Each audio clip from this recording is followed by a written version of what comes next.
All right, here we go. There's a little bit of background sound going on here, but I'm going to try to ignore it. It's kind of tough to do this here.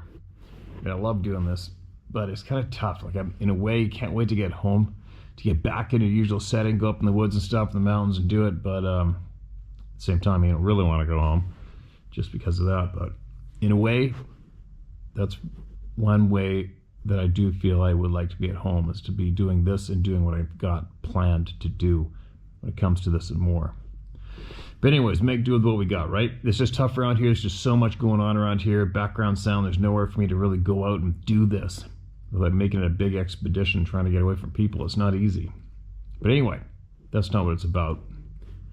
But anyways, if there's a little bit of background sound, I apologize, but this should get received well anyway. Here we go. Listen to this. This is titled My Alaska Experience / Hunt. Hey there. Thank you for a place to vent a bit.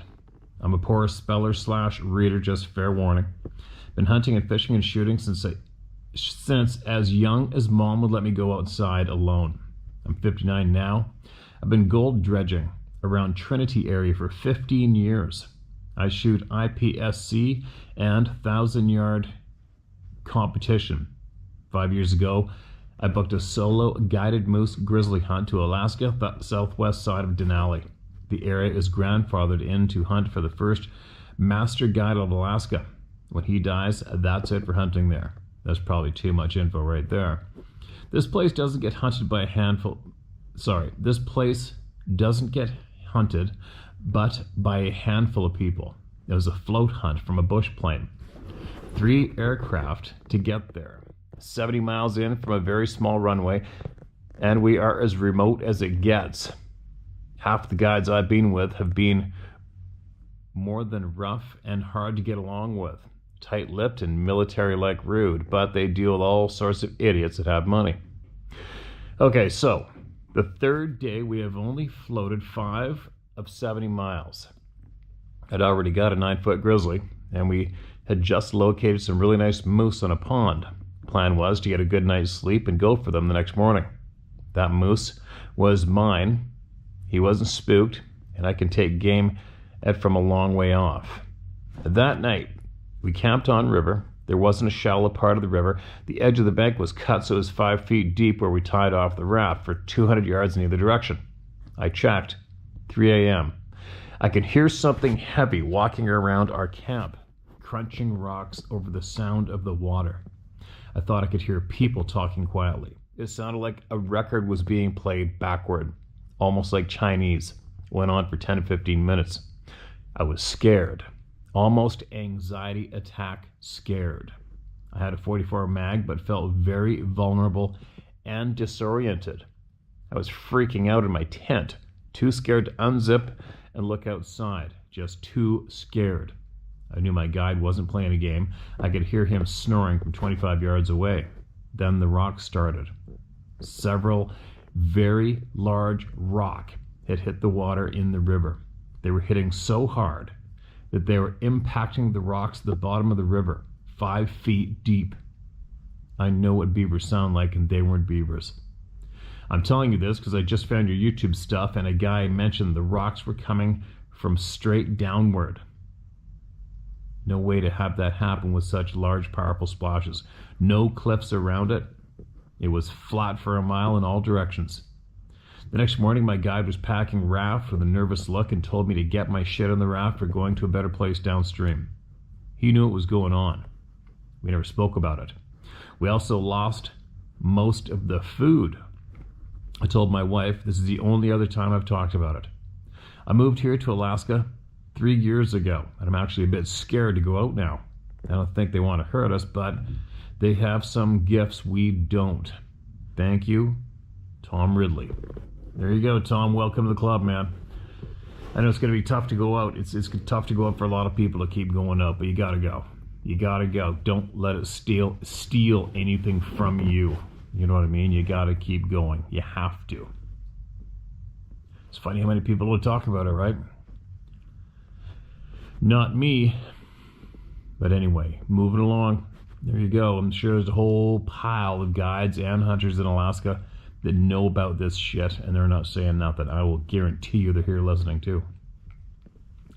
Next one is titled Mount St. Helens / Ape Canyon Encounter. It's got some photos too. Good morning. My name is Robert. This was my first encounter with something I couldn't explain. This past Memorial Day, okay, what's the date on this? This is in 2021, June of 2021. Sorry. This past Memorial Day, I went with my dog, Beagle / Hound mix, to the Ape Canyon Trailhead. I've heard the story of the famed event, but wasn't expecting to see or hear anything. When I got to the road leading up to the trail, I was blocked off to vehicles because of the snow still present on the road. I said to hell with it and decided to hike the 5.5 miles to the trailhead. After about 3 miles up the road, the snow got thicker and my dog started playing in it. He almost tripped me. That's when I noticed he stepped in something. It took me a few seconds to realize it was a footprint in the snow. After I was able to get my thoughts together, I pulled my knife out and I laid it next to the print for a size comparison. Afterwards, I continued up the road to the trailhead. It took me an hour and a half to hike up there. There was no one around, and I was alone the entire time.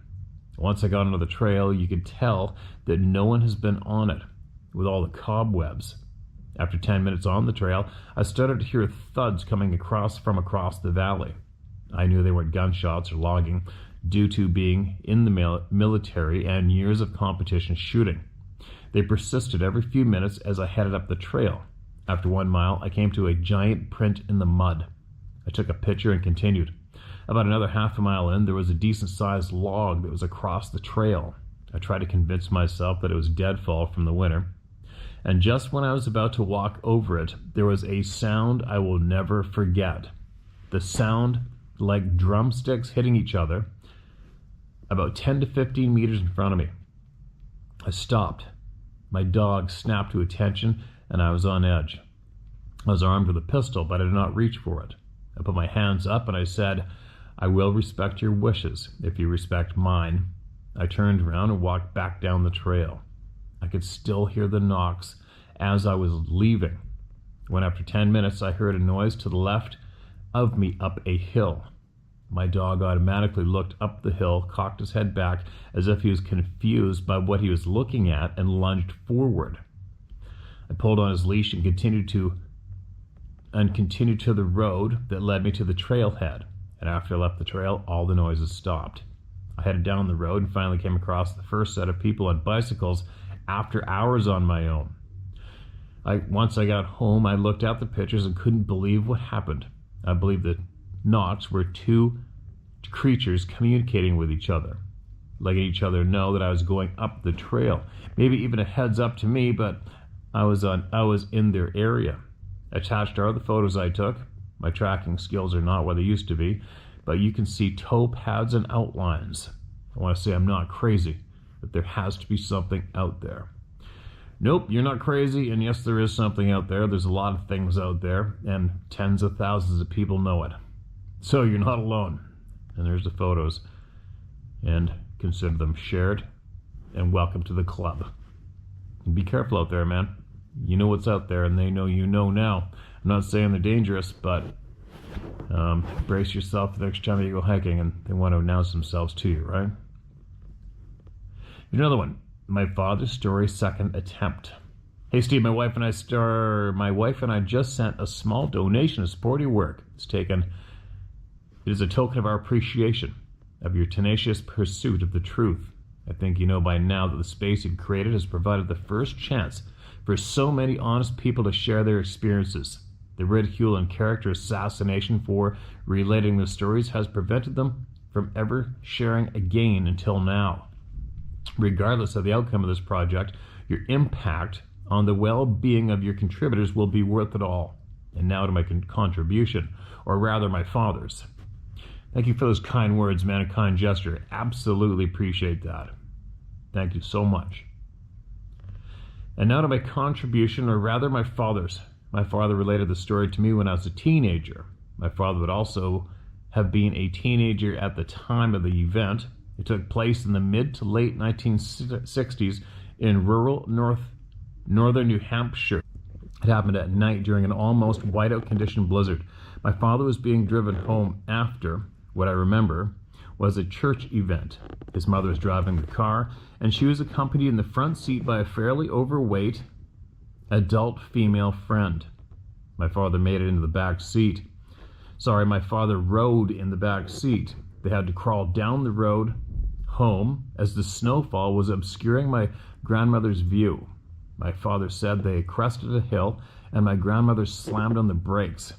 As he looked through the windshield, he observed a huge bipedal creature standing in the middle of the road. My father said he was enormous, at least 8 feet tall. He said it had mainly light-colored hair over its body. This sounds cliche and sounds like I'm forming this story to mimic other stories on your channel, but he said the creature's eyes seemed to emit their own glow. He said they were red. I've seen numerous animals' eyes, hundreds to be honest, reflecting the headlights, and they're typically white or yellowish white, never red. Anyway, at that point my father said the overweight friend in the front seat squealed and crawled into the back seat beside him. She then cowered near the floor. If I remember correctly, the being then roared at them. The following part was the part that really stuck in my dad's memory. The being was standing in the middle of a 2-lane road with 6-foot shoulders on each side. He said the being took 2 steps, and in those 2 steps was able to clear 1 lane of the road, the shoulder, and leap over the adjacent snowbank. Steve, my dad said the snowbanks were at least 6 feet tall. My father said my grandmother's friend was absolutely hysterical the whole ride home. I'm asking you don't use my name. My father has no idea I'm relaying his story. I haven't asked permission. He has a career military officer and was the most fearless man I've ever known. Without giving much away, he was on an attack helicopter. He was an attack helicopter pilot in Vietnam, an integral part of the command structure of the New Hampshire National Guard. Thanks again for making this space, Steve. Keep up the important work. All the best. Okay, man, I got you. Hope you didn't put your name in the beginning. And there you go. And it can't be, people might worry it sounds like somebody else's story, but it has to sound like somebody else's story because it's true. It's fact. And it's real. So the details have to repeat themselves. If they didn't, then it would all be bullshit, right? Appreciate you sending that in, man. Next is titled Kansas Dogman. Hi, you can call me Billy. I gotta keep this short as possible because I know you receive so many emails daily. I used to live in Kansas between Topeka and Kansas City. I lived directly off of I-70 by 2 miles at best. One morning around 4:30 in fall/winter 2020, I saw orange heat flashes of possible heat lightning to my due west toward Topeka. I'm a truck driver and was then as well. So I am often up extremely early, yet in Kansas, mild summer-like temperatures can still be felt late into autumn, which explains heat lightning at 4:30 a.m. I took a right-hand turn onto Farmers Turnpike, which is opposite direction of Topeka, where heat lightning was coming from. After a mile of driving, I see a blue flash about a quarter mile in front of me on my driver's side over a cornfield. No more than 30 seconds later, I see a massive creature run out of the field and into the outer rim of my headlights range. Mind you, I'm driving 50 and a 55 because of the constant hazard of deer sprinting out. My 02 Suburban definitely did not stop on a dime. Anyway, this massive gray and silky furred creature ran at a faster pace than my car was traveling. In what seemed like one unnatural fluid movement, this being was on the double yellow line in the road in one step. From this step, it leapt and cleared a 3-foot tall concrete barrier on this mini bridge over a floodplain and into the tree line on the other side. It looked so fake, as if a computer glitch in real life. This 9-foot tall creature looked as if it was running at over 60 miles per hour. I don't know how a 9-foot tall creature can have that speed, size, and coordination to cross an entire 2-lane road in one swift movement and end up 12 feet up or higher in the tree line on the other side. Long story short, I ended up having a drone flown next to my vehicle a couple months later while on my way to work, and noticed I was being followed by the same vehicles while at work and off work in my personal life. The feds were not trying to hide. On a few occasions, I even caught glimpses of their license plates, and they were government plates. Don't be afraid to share your stories if you have them. They will intimidate you and try to silence you. I believe either way my soul belongs to my Lord and Savior Jesus Christ, and I must boldly speak my truth and my experience with a dog man. It was certainly no Sasquatch. It was broad, but not as massive as the Bigfoot. It certainly was scary, and it had goat-like legs, as described by many dogman sightings. Endo email. And so many people have reported something like that, it's absolutely ridiculous. Right? So what do? You take from what you will, or you leave it. Thanks for sending that in, man. Appreciate it. Keep us updated if you have anything else happen out there, all right? Be safe. All right. Here we go. Here comes another one. This is titled, Young Juvenile Loves to Watch Me Cook. And this is June of 2021 as well. Hey, Steve, me again. I'm the guy from Sasquatch and New Locations video. Second story at 6 minutes.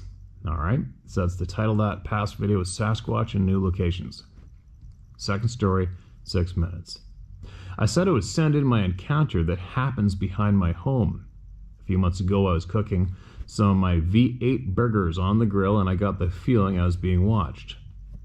I looked up the hill behind my home, and there was a young juvenile black 5.5-foot male standing there swaying side to side looking at me. He stood there for maybe 5 minutes, then walked 20 feet to the right and stopped. For maybe 5 minutes, then walked 20 feet to the right and stopped. Started swaying again, side to side again. Steve, I was not at all afraid. I was kind of amused. I knew my wife would not believe me, so I called to her to come see for herself. Well, she was caught up in some romantic movie, and I couldn't get her to see this young Sabe watching me. I don't know how to this day why I never even thought of grabbing my phone and taking a few pics. And like you say, most people wouldn't believe the pics if I had taken some. But anyway, Steve, I was so grateful that this young juvenile liked the smell of my spicy V8 burgers. I've been texting with a few How to Hunt family members, and they have been asking me to send in this encounter. I tried this time to put in proper grammar and punctuations, but hell, writing isn't my forte. I'm so grateful that you've opened this forum for everyone to get this out in the open. My belief is that our so-called government will not recognize this species because if they were protected from the lands that they reside on, could not be developed, thus causing millions of dollars lost in the elite's pockets.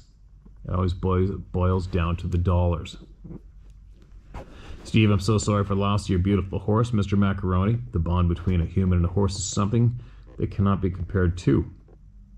My new family members here at How to Hunt is my favorite part of the day. The people I have met has your back to the end, as I do. I would take on Satan himself in hell for you, brother. You started something that cannot and will not be stopped. I will keep this short, as you have many other people more important than me. God bless you, Steve. I'd give anything to hang out and talk about what this world is headed to. I think we have a good idea now that the ball is rolling. If ever in Ashland, Kentucky, email me and I'll let you meet this young juvenile. Thank you again, my new friend. Okay, man, better be careful about the location making those statements, because there'd be a handful of mega douchebags trying to find your property, right? Flying around with helicopters and stuff and terrorizing the shit out of you and whatever's around there. And I appreciate those kind words of support. I'm sure everybody here does. And you're right, this won't stop. You can't stop this now. You can't stop it. It's not going to stop. Ever. It's only going to get more informative. Now, let's move along to another one. It's getting late. I got to get to bed, I think. This is titled Strange Happenings. His Steven name is Mike Phyllis, but some call me Mo, and I don't care if you share my name. Phyllis, F-I-L-L-I-S. I hope I didn't butcher your name, Mike. Appreciate what you do, and all of us that are a part of this amazing movement are doing. Keep it up. Also, sorry for the loss to Mr. Macaroni. I, too, have lost a longtime animal friend and companion recently.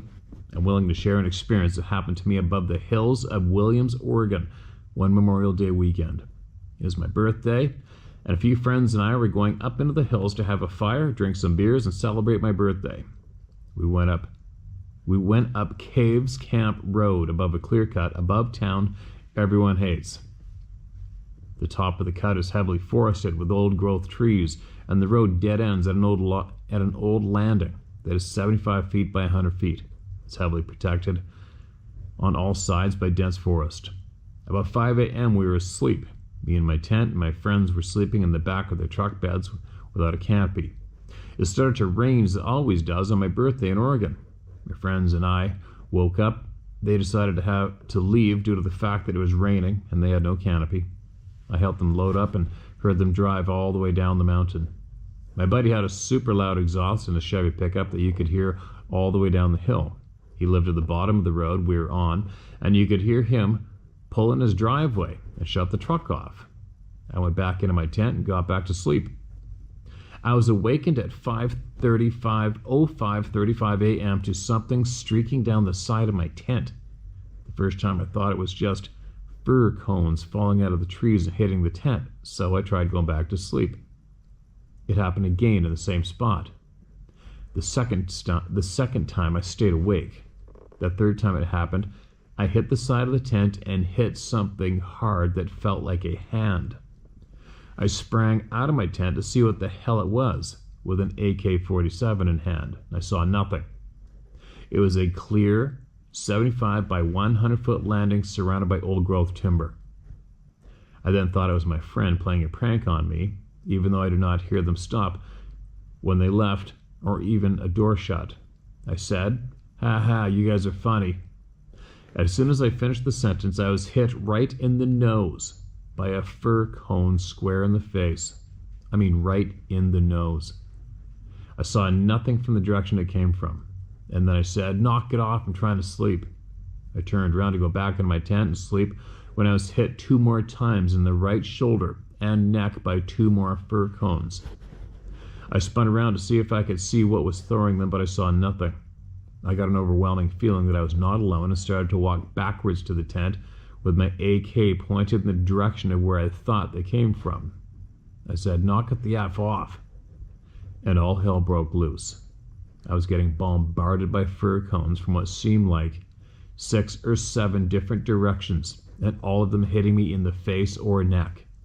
I thought to myself, there is no way in hell that these are my friends doing this. I still had that feeling that something was watching me and feeling like I needed to leave. I quickly started to pack up my stuff while I was being assaulted by fir cones. I got everything packed in my truck, and when the last of my things made it in the back of my truck, it stopped and was completely silent. I mean, not a sound. I opened my truck door and stopped to look back in the direction from where the first cones came from, and boom, hit square in the face again by 1 fir cone. I climbed to the truck and raced out of there. It was crazy. First off, way too accurate for a person or persons to continuously hit someone in the same places over and over. And I also don't know a single person that can throw a fir cone over 50 feet, let alone 100. Since then, I have found tracks and seen them peeking from around trees at me on numerous occasions. I've also heard them talking to one another while peeking out from around trees. It has never stopped me from going out in the woods, but since that first strange day, it is as if I can feel when they are around. I always say in my head and out loud, "I'm not here for you, and I mean you no harm." Now they just seem to want to watch me while I'm out in the woods. I'm okay with that as long as they keep their distance. Thanks for letting me share this, and I hope that it helps in some way, shape, or form. Keep up the good work, my friend. If you're ever in South Dakota, get a hold of me. You have a place to stay and a cold beer waiting for you. Thanks. Mike Phyllis. Mike, appreciate you, man. If you're still hanging out here in This is June of 21. If you're still here, maybe you could possibly, if you get time, you feel like it, email us back again and give us a detailed description of what you're seeing peeking at you from around trees, all right? There's going to be a lot of people here that are curious about that, including me. If not, that's fine too. I mean, let's face it, we've heard the description a gazillion times, right? But somebody else might be familiar with that area, might be familiar with what happened to you and has it happening to them as well. You never know. And they might be looking for some kind of validation or confirmation or somebody to speak to from around there. You never know. Now, okay, one more. This is titled Johnny in the Woods. And thanks for that invitation for the place to stay and beer, man. I appreciate that. You never know. You never know. Johnny in the Woods. Steve, about 2 years ago, I shared the brief encounter I had with a young male Sasquatch here in Vermont. Since then, I often revisit the brief moment in my mind through the day and in my dreams. I woke up a couple weeks ago recalling being in my grandmother's kitchen in Connecticut. I was no more than 5 years old at the time. I'm 73 years old now. My grandmother, mother, and aunt were all there. My uncles may have teased me. These women never had sport with me. They loved me, and were always there to keep me safe, counsel, and advise me through my life. That morning, and in subsequent mornings, they warned me to not approach, quote, Johnny in the Woods, end quote, if I were to see him. I was frightened by the warning. I recalled these women had told me, quote, Johnny in the Woods, end quote, was a big old man who wore animal skins for clothing and lived someplace back in the woods. They indicated that he lived in the big woods up the hill across from the house.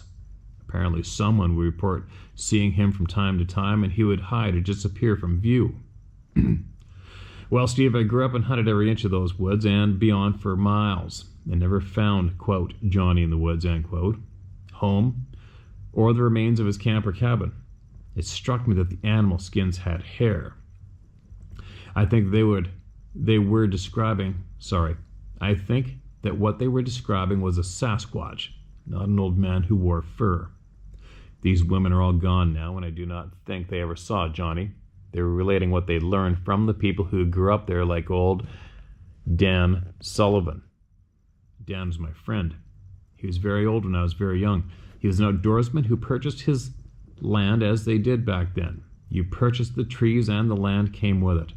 As a young man, Dan was one of the last marker hunters of upland game birds. Dan had excellent English pointers and a Parker 12-gauge double-barrel shotgun.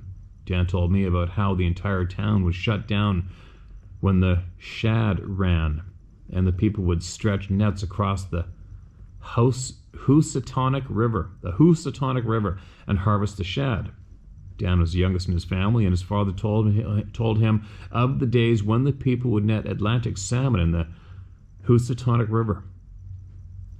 Dan died at 98 years old when I was about 16 years old, and that is reaching back 155 years to his birth.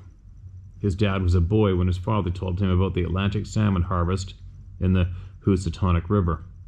Steve, this is a near revolutionary war connection to the past.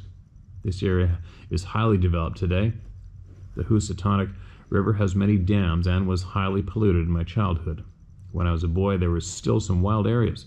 Could, quote, Johnny in the Woods, end quote, have been a Sasquatch? I now think so. All the best. Bobby Skowronski, Sharon, Vermont. I hope you said it's okay to use your name, because it just went down. Yeah, chances are Johnny in the Woods. Sounds like Johnny in the Woods just might be Mr. Big in the Woods, right? Wouldn't be surprised at all. I appreciate you sending that in. Appreciate everybody. It's nonstop in the emails. Hold on, what do I got? One more here? Is this one? All right, one more. This is titled You Are Getting Close, and it says, no one. My personal details are inconsequential. Due to NDAs and much more severe repercussions, I will not disclose too much identifying markers or precise information and deal only with nuggets of knowledge for you. Like many in my past employment, we are former military, some coming from special operations background. Most of us had various degrees in scientific fields, anthropology, medical engineering, etc. Some have worked for OGAs, other government agencies, overseas in conflict zones, but all of us work for USAPs, unidentified special access programs, funded through dark money in your country's budgets. One of these such groups deals with phenomena such as you are inquiring about. I had worked with them. I'm glad you're in this pursuit for truth. People need to be a part of the quest for truth and knowledge, but unfortunately are left in the dark. The beings in question are not apes. Their DNA markers are more inclined with ours. Have you ever questioned the absence of the missing link between man and ape? Well, they study them, capture them, and science has done their detailed study, both alive and through necropsy. I have searched, detected, and obtained several specimens through various means, many I'm not proud of. Imagine a world where evolution was turned on its head. Religion was a farce to control the masses, and governments were not supreme to one another. The lights in the sky are real. We are not alone, and the powers lie to you. These beings are a part of that discussion also. These beings live, for the most part, in cave systems, underground networks of subterranean systems, hence many sightings near mountainous regions. They've been here for thousands of years, and they are highly intelligent. Unlike man's evolution, they have adapted to nature. We, on the other hand, try to artificially adapt nature to our need, all the while destroying nature in the process. Our race is the cancer. These dark groups I have previously mentioned know that upon actual proof of aliens and other beings, society as we know it would be thrown into chaos. They put people in place within organizations you mentioned to spin the crazy narrative. Bogus hunts, TV appearance, and interview, all to keep the loony narrative active. Keep up your efforts, Steve. You're getting close. Best regards. There you go. Well, thank you, Mr. Mysterious. I don't think there's anything new that you shared with us, but everything you did just share is right dead in line with a lot of the people I've been communicating with. So there you go, you guys. Take from that one what you will or leave it, but this person sounds like they know what they're talking about to me.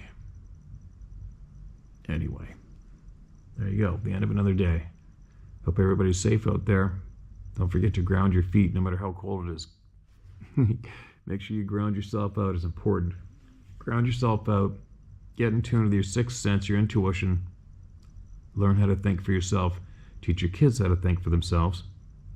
Point out the honest truth to your children as much as you can. I'll stop babbling now. I'll be back again later on.